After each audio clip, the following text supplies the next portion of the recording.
Thank you, Madam Speaker. The Minister of Finance recently attended a Cash for Access fundraiser.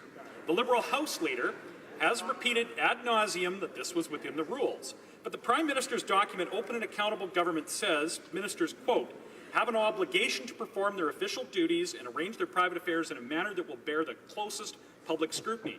This obligation is not fully discharged merely by acting within the law. So when will the Prime Minister start enforcing his own code of ethics? The Honourable Parliamentary Secretary to the Honourable House Leader, sorry. Yes, thank you, Madam Speaker. And if I may, just to repeat, all members of Parliament and all parties fundraise, and we all abide by the exact same rules. Rules that were put in place by the previous Harper government.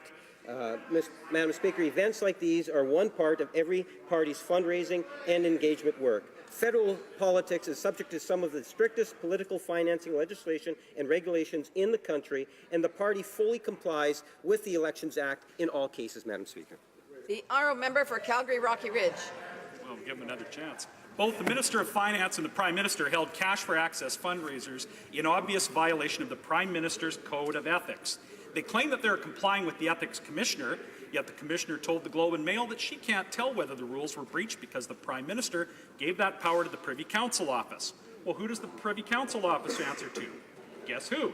The Prime Minister. Is this what he calls open and accountable government? When will the Prime Minister actually start being transparent with Canadians? The Honourable House Leader of the Government. Thank you, Madam Speaker. All members of Parliament and all parties fundraise, and we all abide by the exact same rules. Rules that were put in place by the previous government, rules that many members sitting on the side of the House, the other side of the House, used to fundraise for the Conservative Party. I'd like to remind the members opposite that on July the 9th of this year, just 3 short months ago, the Leader of the Opposition, along with the former Prime Minister, Stephen Harper, held a barbecue fundraiser in Calgary, and they charged a whopping $2,000 per table. I don't know about you, Madam Speaker, but I've never been to a barbecue where you have to buy a table. Clearly, Madam Speaker, the Honourable Member for Barrie.